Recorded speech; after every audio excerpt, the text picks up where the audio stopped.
नमस्कार, आप सभी का स्वागत है आप सभी के अपने चैनल जय गुरुदेव उत्तराखंड पर। आशा करते हैं कि आप और आपके परिजन सभी स्वस्थ होंगे। इसी कामना के साथ आइए बढ़ते हैं आज के इस दिव्य क्रमांक की ओर। क्या आपने कभी सोचा है कि समय केवल घड़ी की सुई नहीं होता, बल्कि कुछ तिथियां ऐसी होती हैं जो सैकड़ों वर्षों तक सोई रहती हैं और फिर एक निश्चित क्षण पर जागती हैं। तो आज का ये वीडियो यदि आप तक भी पहुंचा है तो ये कोई भविष्यवाणी नहीं, कोई डराने वाली बात नहीं, बल्कि ग्रंथों में छिपे उस संकेत की चर्चा है जिसे सामान्य आंखें पढ़ तो लेती हैं पर समझ नहीं पाती। इसीलिए अगर आप तक भी क्रमांक पहुंचा है तो बड़े ध्यान से इस क्रमांक को सुनिएगा, क्योंकि क्रमांक के ठीक अंत में एक ऐसा रहस्य खुलेगा जो आप सभी का जीवन परिवर्तित कर सकता है। तो आइए प्रारंभ करते हैं आज का ये दिव्य अध्याय। इस क्रमांक में कुछ संकेत ऐसे छिपे हैं जो आपके लिए जानना बहुत जरूरी हो जाता है, और यहाँ पर हम प्रथम संकेत को लेते हुए बात कर लेते हैं कि कैसे ये क्रमांक आपका जीवन बदलेगा। भारतीय परंपरा में हनुमान जी केवल शक्ति नहीं है, वो काल के रक्षक भी माने गए हैं। श्री वाल्मीकि रामायण, श्री आनंद रामायण और श्री स्कंद पुराण तीनों में एक बात सामान्य आती है कि जहां हनुमान जी का स्मरण विशेष तिथि से जुड़ जाता है तो वहां साधारण समय भी रुक जाता है। लेकिन ग्रंथ ये नहीं बताते कि विशेष तिथि कौन सी होगी, ये संकेत थोड़ा अधूरा छूट जाता है। अब हम जान लेते हैं दूसरे संकेत के विषय में, जहां पर संख्या का खेल नहीं बल्कि क्रम का रहस्य छिपा है। अब ध्यान दीजिएगा, ऐसा इसलिए कहा गया है कि 315 वर्षों के बाद एक संयोजन बनने जा रहा है, और ध्यान दीजिएगा कि 315 कोई साधारण संख्या नहीं है। यहाँ पर 3 का महत्व है त्रिगुण से, यानी सत्व, रजस और तमस से, और 1 का जो युगल है वो एकत्व और ब्रह्म को दर्शाता है, और 5 की संख्या पंच तत्व को। तो जब ये तीनों एक विशेष तिथि पर संरेखित होती हैं तो ग्रंथ कहते हैं कि जो उस दिन सजग होगा उसके लिए एक अध्याय नया जुड़ जाएगा, एक नया अध्याय खुल जाएगा। लेकिन कौन सा अध्याय? आप जानते हैं तीसरे संकेत में कि एक ऐसी विशेष तिथि जो इस माह में आ रही है बहुत शीघ्र, और ऐसा 315 सालों के बाद फिर से एक चक्र के माध्यम से वापस लौटेगा। तो सबसे पहले जान लेते हैं तारीख कौन सी है। उस तारीख का जो वर्णन है वो ये है कि आने वाली 26 तारीख। लेकिन ये 26 तारीख क्यों? गरुड़ पुराण और कालिका पुराण दोनों में मास की 21वीं तिथि को अवसर द्वार कहा गया है। इस दिन को लेकर लिखा गया है कि ये तिथि कर्म के फल को शीघ्र गति से जोड़ देती है, चाहे वो अच्छा हो या रुका हुआ। ध्यान दीजिए, यहाँ नया कर्म नहीं यहाँ पर बल्कि रुका हुआ कर्म का वर्णन किया जा रहा है। अर्थात जो काम अटका है, जो प्रयास अधूरा है, जो जीवन एक ही जगह घूम रहा है, उसके लिए यह तिथि एक तरह से बहुत ही विशेष द्वार का कार्य करेगी। अब आता है चौथा संकेत, क्यों हर ग्रंथ चुप है। अब सबसे रहस्यमयी बात यह है कि वेद, उपनिषद, पुराण सब संकेत देते हैं, लेकिन पूरा रहस्य आज आपको पता चलेगा। क्योंकि भारतीय ग्रंथ परंपरा में कुछ ज्ञान यहाँ पर सांकेतिक रूप से बताया जाता है, बल्कि क्रम के अंत में एक बात आती है कि यही कारण है कि आज तक लोग संकेत पढ़ते रहे लेकिन द्वार तक नहीं पहुंच पाए। अब आता है पांचवा संकेत, समय अभी क्यों। ग्रंथ कहते हैं जब समाज संशय में हो, जब मनुष्य बाहरी शोर में फंसा हो, तभी गुप्त ज्ञान पुनः प्रकट होता है।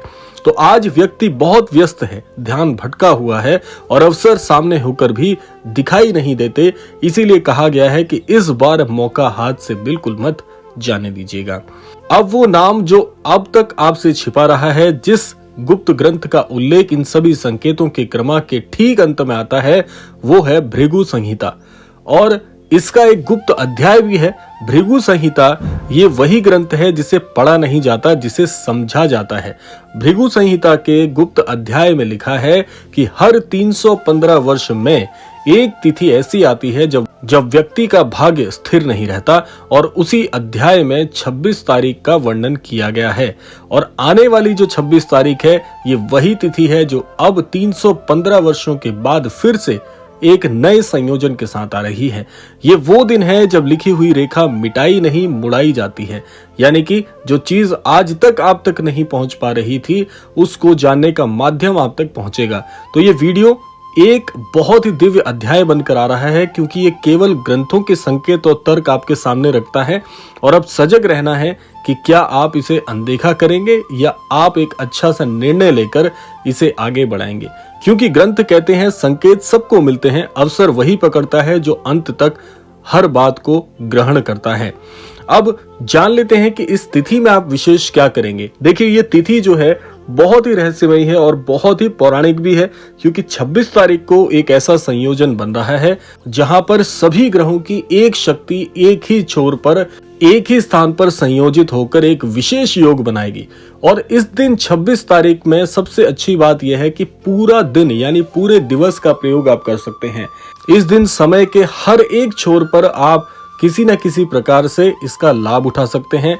और सबसे मुख्य अगर बात की जाए तो 26 तारीख का जो पहला प्रहर है, यानी कि ब्रह्म मुहूर्त से लेकर जो दिन तक का समय है, वो समय आपके लिए बहुत ही अद्भुत होगा। यहाँ पर ब्रह्म मुहूर्त से 12 बजे तक की बात की जा रही है। तो ये जो पहला काल है, ये जो पहला शुभ मुहूर्त है, यहाँ पर आप अपने इष्ट को याद कर सकते हैं। अगर आप कोई नियम करना चाहते हैं तो वो नियम धारण कर सकते हैं। जैसे बहुत सारे लोगों के हमारे पास प्रश्न आते हैं कि हम हनुमान जी की वंदना कहाँ से शुरू करें, किस समय से शुरू करें जो सबसे अच्छा मुहूर्त हो। तो 26 तारीख सबसे बढ़िया मुहूर्त है। यहाँ पर आप हनुमान जी की आराधना, अनुष्ठान या जो भी चीज आप ग्रहण करना चाहते हैं, चाहे हनुमान जी का नियम करना चाहें, चाहे हनुमान जी के व्रत करना चाहें या किसी भी प्रकार से हनुमान जी की आराधना से जुड़ना चाहें, तो ये 26 तारीख का जो पहला प्रहर आप इसे कह लीजिए, बहुत ही अद्भुत रहेगा। और इसके बाद का जो सबसे अद्भुत समय है वो संध्या कालीन का जो समय है। 26 तारीख को संध्या काल में आप जैसे ही सूर्यास्त होता है उसके बाद से लेकर रात्रि के 8 बजे तक का जो समय है बहुत शुभ है। यहाँ पर भी आप अपने कोई भी अनुष्ठान, कोई भी नियम यदि धारण करना चाहते हैं तो कर सकते हैं। ऐसा माना जाता है कि इस तिथि में जो भी व्यक्ति कोई नियम धारण करता है, कोई गुरु मंत्र लेता है या किसी भी प्रकार से अपने इष्ट को प्रसन्न करने के लिए अनुष्ठान करता है, वो सबसे ज्यादा फल प्रदान करने वाले होंगे। और कई लोगों के ऐसे भी प्रश्न आते हैं कि हम किसी कारणवश किसी भी प्रकार के ऐसे दुष्कर्म से बहुत पश्चाताप यदि कर रहे हैं, तो उसके लिए अगर हम निवारण करना चाहें तो भी 26 तारीख बहुत शुभ फल लेकर आपके लिए आ रही है। आप किसी भी चीज का पश्चाताप करना चाहते हैं, किसी से क्षमा मांगना चाहते हैं, तो 26 तारीख का जो दिन है बहुत ही शुभ होगा। तो आप ये काम कर सकते हैं, क्योंकि ऐसा दिन बहुत कम आता है। कई वर्षों के बाद ये ऐसा संयोजन ग्रहों का बन रहा है कि हर व्यक्ति के लिए यह अमृतमय काल माना जा रहा है। तो आशा करते हैं क्रमांक आप सबके लिए फलदायी होगा। इसी कामना के साथ समय आता है विदा लेने का। यही कहना चाहेंगे कि श्री महाराज जी के आशीर्वाद अनुसार आप सभी को सन्मति और सद्बुद्धि की प्राप्ति हो और इस संपूर्ण सृष्टि का, इस संपूर्ण लोक का कल्याण हो। इसी कामना के साथ विदा लेते हैं। मिलते हैं अगले क्रमांक में। तब तक के लिए जय श्री राम, जय गुरुदेव, जय उत्तराखंड।